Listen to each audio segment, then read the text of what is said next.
Good morning, everyone. I just woke up, so I'm still a little bit dead, but Wuthering Waves left us another dev message to take a look at. So we're definitely going to go through it together because I've yet to read this one. But yeah, again, they're just being super transparent with their community, which is an absolute W. So let's go ahead and take a look at this. The developer message. Let's go. All right, dear rovers, we'd like to express our sincere gratitude. Thank you for participating and paying attention to the closed beta test 2. We received a lot of valuable feedback from all platforms. After careful consideration, we finalized our plans for future adjustments and optimizations, and we would like to share them with you. This is such a W, man. I love Kuro. They're so transparent with the development of WUA, and it makes me so happy. It's just like, it feels good, you know? All right, combat. Overall combat experience optimizations. We are addressing the issue of poor sound effects and hit feedback many players mentioned. We will focus on revamping the sound effects of weapon hit feedback, echo skills, resonance skills, and other battle aspects. In addition, we'll improve jumping by adjusting animation speed, camera transitions, and landing feedback to make it feel more natural. That is an absolute W. I did notice that the hit feedback for sound effects was kind of low. It was a kind of a quiet sound, which, I mean, for me personally, I usually like a louder hit feedback. So to me, in my opinion, I think that's an absolute W. I know some people might not like that. That might think it's a little too over the top, depending on how far they go with it, but I think that's a win. Character-specific combat optimizations. We will be making specific adjustments for characters frequently mentioned in the feedback we received. Our current plans include adjust Ling Yang and Jianshin's movements for an elevated overall combat experience, adjust Verina's HP restoration mechanisms so you can use her photosynthesis energy more efficiently, and improve Kalkaro's kit. His extra intro skill and necessary means will be available by default. That's sick, obviously. And new combat skill practicing dungeons. We will introduce a series of new combat practicing dungeons where you can better familiarize yourself with each character's unique combat mechanisms and practice how to combo. Oh, that's sick. So they're adding like a little tutorial stage thing for the characters. That's actually really cool. Aside from the points above, we have also started working on other frequently reported issues such as bad camera experiences, frequent lock-on loss, and enemies quitting combat and counterattack failures. All right, so some solid bug fixing. Gameplay ecosystem. This is a big one because I know there's a lot of mixed feelings on ecosystem. So, all right, we've received a lot of feedback on the ecosystem. Thank you so much for taking the time to test this out and provide valuable suggestions. We have received many suggestions and concerns that the echo hunting experience was too grindy and how the game lacked disposal options for unwanted echoes and other issues. To address these issues, we are planning to implement the following changes. Make it easier to obtain various echoes. We plan to make echoes available through participating in in-game events, completing dailies, and other means. 2, provide a better way to dispose of unused or redundant echoes. I did hear this was a massive one. You couldn't group select echoes. You had to individually dispose of them or something, which is that's kind of crazy. But you'll be able to recycle unenhanced echoes by converting them into random new echoes of a type you have unlocked. Oh, that's actually sick. Okay. It sounds kind of like Strongbox from Genshin, so we'll see how that goes. Return turners when tuned echoes are... Did they mean tuners here? I think they meant tuners. Return tuners when tuned echoes are consumed.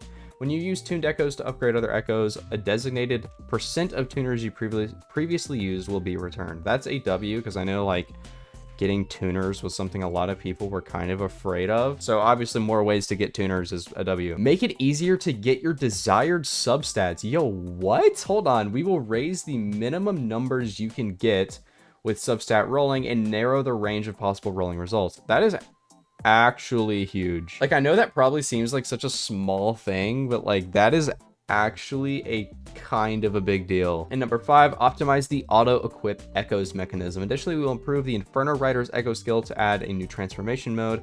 When equipped, you can transform into the Infernal Rider. I'm guessing when they say auto-equip echoes mechanism, they just mean the auto-equip recommended thing, which I mean, that's kind of whatever, to be honest. I don't think most people are going to be using that anyway. But all right, new content for Depths of the Elusive Realm. We will add a tutorial stage for Depths of the Elusive Realm to help beginners understand and enjoy this gameplay. More playable characters will be added to the Depths of the Elusive Realms. Additionally, you will also be able to use trial characters in this mode.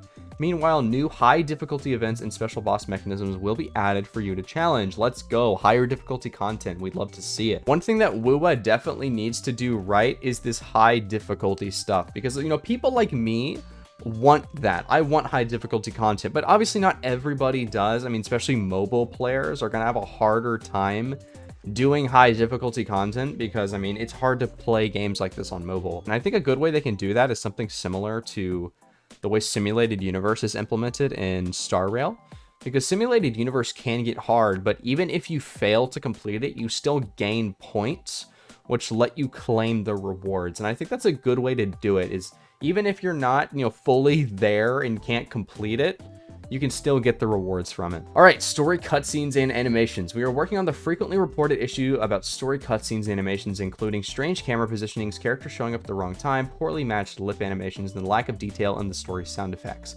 Here are the progress we've made so far. Optimize the camera positioning and character animation in some parts of the story, improved lip and eye blink animation, adjusted and rearranged the story quest progression for a smoother flow, and changed the unlock prerequisites for some of the story quests. Reworked the sound effects for cutscenes, better performance, improved the skip function to make it work better.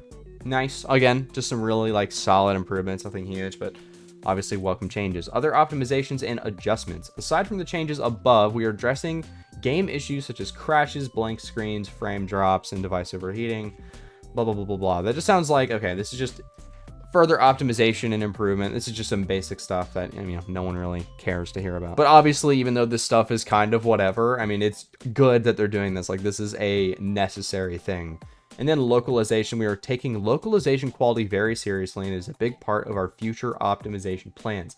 We will continuously improve the localization quality based on your feedback. We are working to add ENJP in Korean voiceovers to the story and character voice lines. Thank you for your patience. I know a lot of people were talking about localization, and I knew this was going to happen. I knew they were going to further localize the game towards full release. I mean, obviously it's not going to be fully localized in a beta, which I think a lot of people were basically complaining about nothing with that, because obviously they were going to do this, and this is them doing just that. But these are our future adjustments and optimizations based on the feedback we received during the CBT2, and they put that sentence twice. Nice. We apologize for any deficiencies or unsatisfactory content in the beta test build. The development team is committed to addressing these issues and prioritizing areas that were less enjoyable for players, and our goal is to bring you an even better version of Wuthering Waves next time. What a W developer, dude. I mean, obviously, I can't predict the future and tell you whether or not that WoW is going to be an amazing game when it releases. But dude, based on all of this stuff that we're seeing with, one, the massive transparency from the dev, and two, just the quality of the game that we've seen so far, this game is looking really good. And I think anyone that's talking about this game in a negative light is either just being really nitpicky or extremely cynical or trying to be contrarian, because this game is looking amazing. That was a massive W of a dev note, and I'm really excited to see where this game is when it actually gets released, which might actually be pretty soon. I know the date of May 30th has been, talked about and being tossed around. And if that ends up being true, then boys, we're going to be playing WoW very soon. But I hope you guys enjoyed the video. If you did, make sure to drop a like and subscribe, and I'll see you guys in the next one. Later.